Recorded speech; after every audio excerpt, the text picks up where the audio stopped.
Alright, so I am back, and today I'm talking a little bit more about the KOMA electronic field kit and the field kit effects. And I was actually just getting ready to set up another sonic experiment, so be sure to check that out. I think it's going to involve a kitchen timer, Newton's cradle, spring reverb, and even some at least generic form of Alka-Seltzer with a contact mic that is waterproof. So we'll be working on that. But before I get to any of that, I wanted to do this video talking about the two field kits because I was posting one of my experiments and someone put up a poll, and I think it was to whether they should buy a one of the new ones, the Field Kit Effects, which was just released on Kickstarter. And I think this is the first time, by the way, and this won't mean much maybe to some of you, but since I was a part of this, let's see, I will just mention I was part of the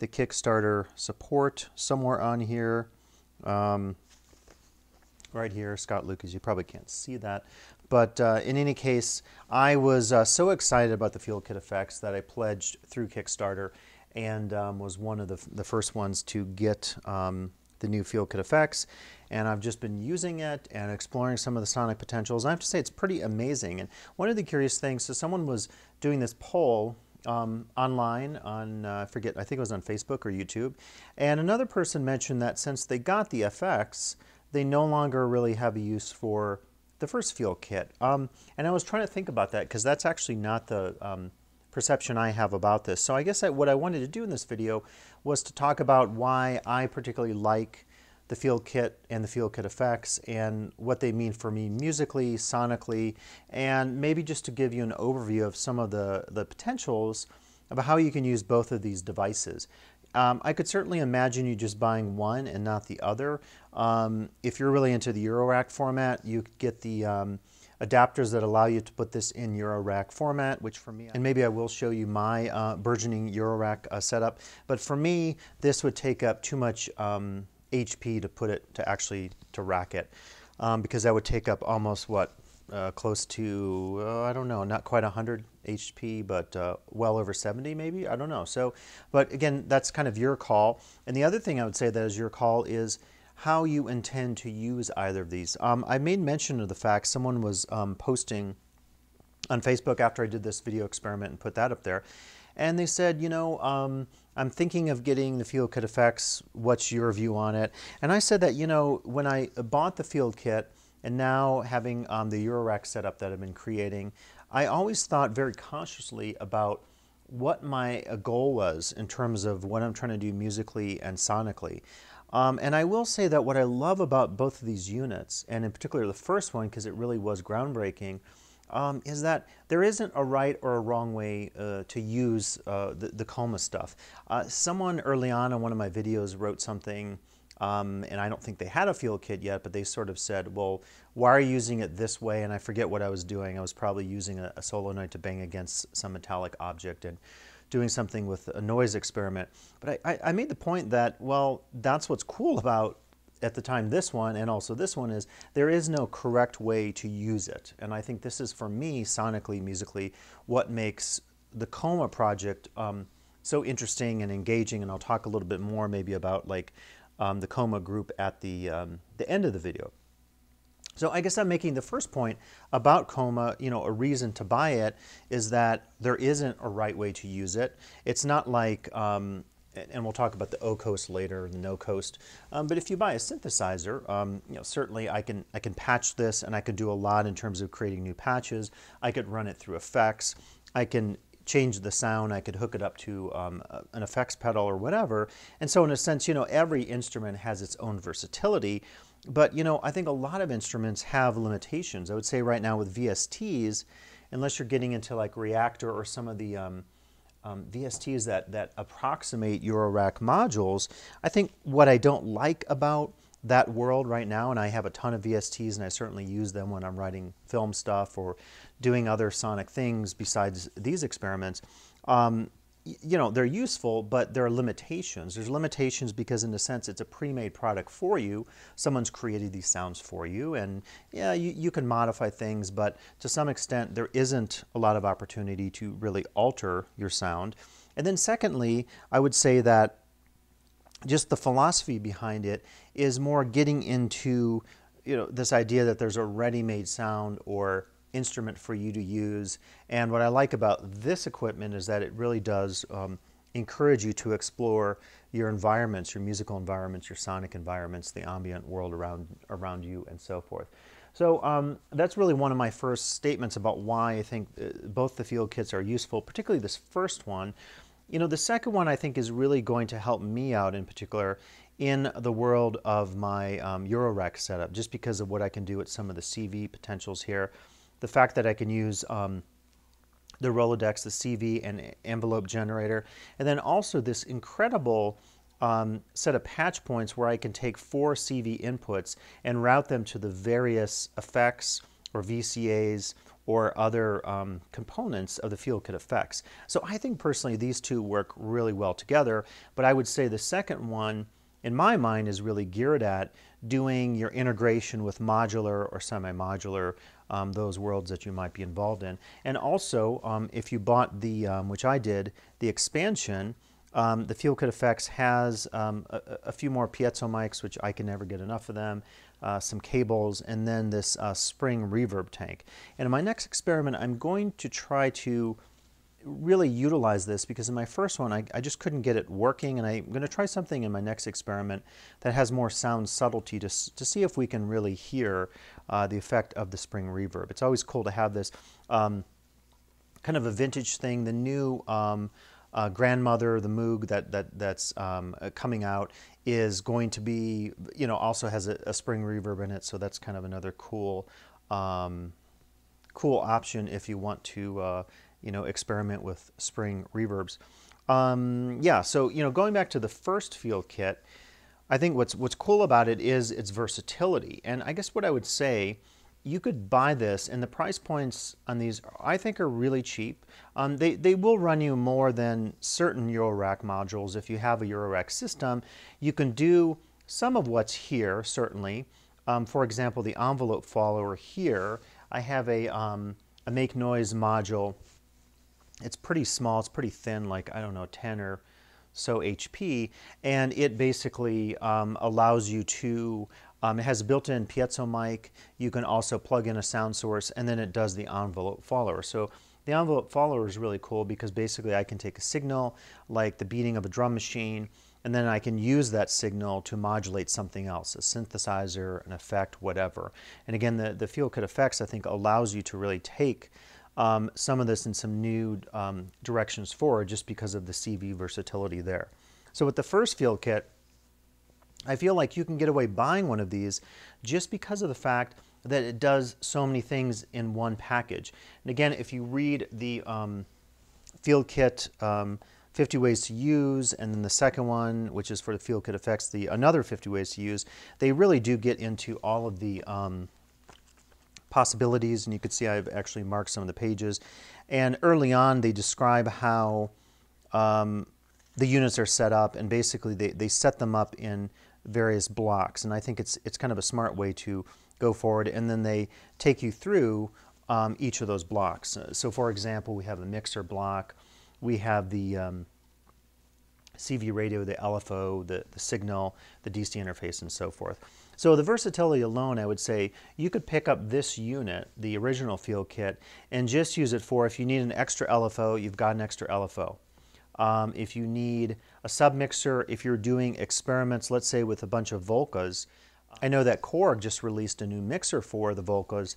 It's not getting a lot of positive reception out there on the video channels, on Sonic State and other places like that, because it essentially isn't that sophisticated, I guess you could say, anyway. So what you could use this for is you could plug in your Volcas here, you could plug in pocket operators, like I picked up the PO32 recently, which is the sampler, and you could use this as a very nice summing mixer. You know, you could take the output into another mixer, into a digital recorder, even into a video camera if you're doing stuff on the road, and really be set. And then, of course, you can engage the auxiliary bus here, which allows you then to use external effects or other devices to affect the sound that's coming in your 4-channel mixer. They've recreated a 4-channel VCA mixer here. Again, what you could do with this guy is actually modulate it using that CV interface, which is so useful that goes across the instrument here. So, you know, the versatility of the original Field Kit, I feel like you could pick it up just for 1 or 2 of the features and have this.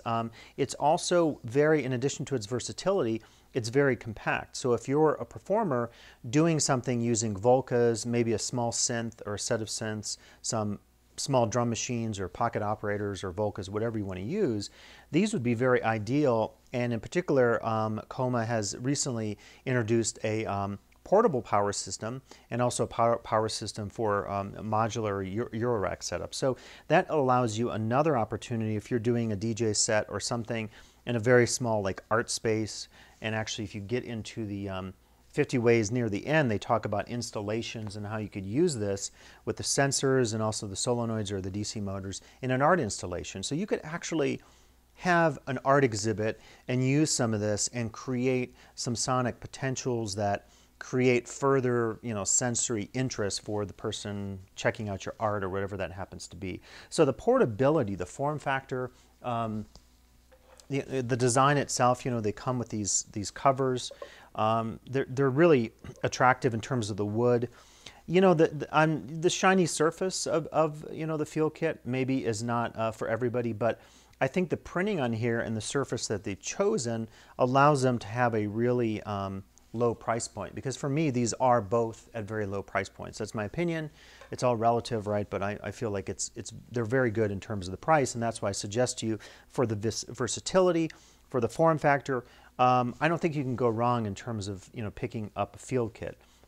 Each is powered by a adapter, of course, and nothing different there. Again, if you want to use the portable power, you could do that. Going back to the first Field Kit, getting beyond, you know, I mentioned the versatility, I'm mentioning the form factor, the price I think is also very good. If we go through some of the blocks, what I would suggest to you is that the first Field Kit allows you to do some stuff with either synthesis, modulation of sound, or electroacoustic experiments that really maybe can't be done in other devices of a comparable size and or price point. Again, you can do a lot on both of these in a Euro rack setup, but if you don't want to take the price plunge into that world, which I recently did, then you might think about maybe trying to use devices like these because they're very economical in a variety of senses.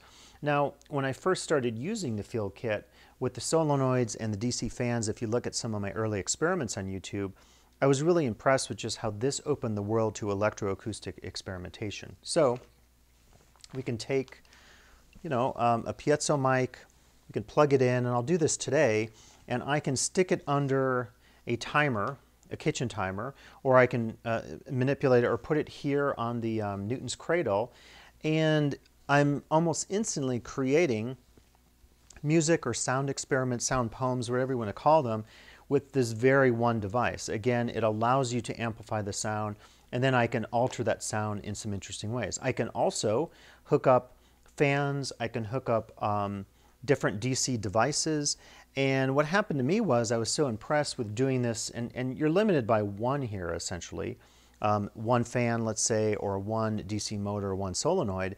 I ended up getting some of the Bastel with my Eurorack setup, solenoid and DC motor and also servo motor modules, because I wanted to do more. I essentially wanted to create my own percussion ensemble that allowed me to do multiple tracks of rhythm without multi-tracking. So using the Field Kit, of course, I'm limited to one unless I had a second one, but I think for me it was important eventually to move up. So this was like, in a sense, the gateway drug to more electroacoustic experiments. And if you check out experiment 1 on YouTube, which was just the video I did before this one today, you'll really see, I think, what I'm trying to get at in terms of working towards creating my own like miniature tabletop percussion ensemble that has an electroacoustic backing or foundation. So electroacoustic meaning that we have real things in an environment hitting or making sounds. That sound is amplified, and then I can further modify it in various ways using effects, mixing it down,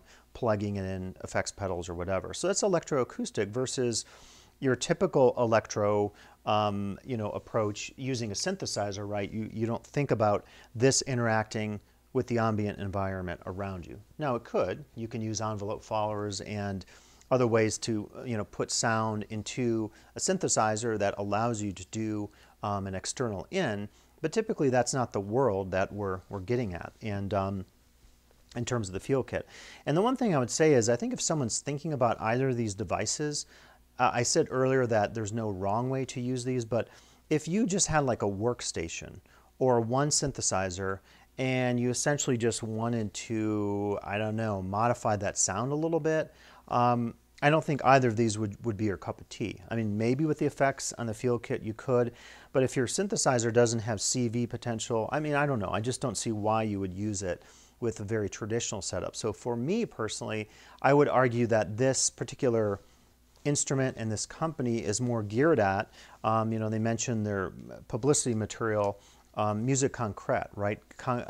Environmental music that's created using the sounds around us. I was looking recently at some literature here, I think of John Cage and works like Child of Tree, where he really did experiment with the world around him, and just looking at just avant-garde scores and some of the work of Cage. And for me, coming from a tradition where starting off as a music major before I went into anthropology and dabbling in ethnomusicology at Indiana University, for me I was always interested in the avant-garde side of things, both in the art world and then in the musical sonic world. And so for me, this matched up almost perfectly. And I would say that the way they've written these manuals, they're really keyed in on the avant-garde side of things. And so for me, I like supporting them as a company because I personally believe we need to support companies that have this kind of approach as opposed to companies, and I won't mention them, that just put out the latest, greatest keyboard that sounds really pretty, but is just not that interesting in a conceptual sense in terms of the approach to sound, the approach to music, or whatever. And there's one keyboard that just came out right now, and you maybe will guess, you could say it in the comments, I'm not going to say it, but for me, it's an example of this. It's a really high price point, and it has a lot of pretty sounds, but everything is like predetermined for you. So anyway, I won't say more about that. But the avant-garde side of these KOMA devices is another selling point for me. When I was talking about the first Feel Kit, again, there are a lot of useful features here that you could use. If you just found one or two of these to utilize in some way, then I think you could have a very interesting setup. For example, I could take the speaker output, which is pretty cool in the first Feel Kit. I could plug in a speaker and I can do some sonic feedback experiments with my electroacoustic pickup, those old microphones. I don't have it out here, but those old microphones we used to use in the day if you wanted to record a phone conversation on a traditional phone. That's very useful for creating sound and feedback with a speaker. You could use any number of devices. A small fan I found is really useful for this. I can plug in a DC fan into my DC driver, and then I can use my electroacoustic mic pickup, and then I can have some interesting feedback experiments. All the while I can modulate it using the different, ranging from, say, the intensity of the fan. I could, modulate things or alter the sound in some interesting senses. So I guess what I'd say is, you could use a few of these together. One or two of these might be very useful. The CV radio is pretty cool, and that does harken back to John Cage and others who did experiments, percussion ensemble experiments, where people would be playing percussion, and at the same time there would be people playing radios, and whatever came up on the live radio was part of that performance. So there's that sense of the spontaneity of the avant-garde traditions, going back to guys like Alan Caprow, the blurring of art and life and happenings, all that stuff in the 60s. Some of that was also sonically interesting happening. Yoko Ono is an example, someone in the world of Fluxus who has really bridged the world of that like conceptual studio art with more of the sonic stuff. And of course, she has an association with one very famous musician, of course. So again, you could use the CV radio. You could also, of course, use the LFO. So you have an extra LFO. The envelope follower is super, super handy. For me, this was the first time I had an envelope follower. I now have another one on my Euro rack. So this itself is almost worth the price of admission. Again, we talked about the mixer, and you have control over tone and gain. And the gain control, of course, is very important for doing some of your sonic experiments that might require more gain in terms of picking up what's happening in the environment around you. I mentioned the speaker out, and the last one is the signal block. I did a video, and thank you, by the way. Recently, someone said it was very useful that, watching this video I did, because he just ordered his own signal kit. So you can check out that video. I won't go into it, but basically you could use signals or switches in a variety of different ways. I mean, I have signals and switches that do everything from light sensing, so I can use a flashlight or some light source and use that to control a synthesizer. There are smoke versions of this, so you could light incense and use that to, again, take the output of the signal and modulate whatever parameter you want on a semi-modular synthesizer, on a modular unit. A lot of the synthesizers coming out today have more and more patch points, and I would argue that it's really useful, I think, to have one or both of these devices, because then you can do even more externally with those instruments. In addition to the No Coast, the Behringer Model D comes to mind in terms of a lot of patch points. The latest Behringer Neutron also has a huge patch bay. It's not released up to this point, but I'm certainly going to be picking up one of those. It sounds absolutely amazing. And the patch bay itself, I would say, is well worth the price.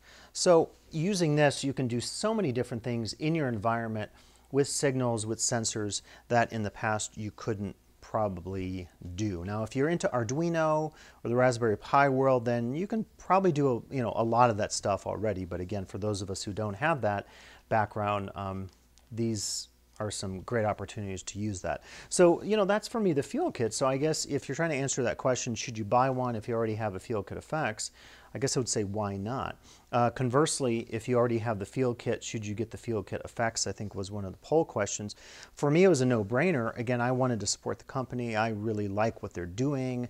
If you hear the interviews of the guys in Berlin that run KOMA, I mean, they're just, I think, really in tune with the modular community, the electronic community, the sound experimentation community. And that's, I think, a big value for all of us to support in terms of companies that are doing good things and that have a vision and are not just producing consumer junk. And I hate to say that, but there are musical instruments out there that we see, even on Kickstarter.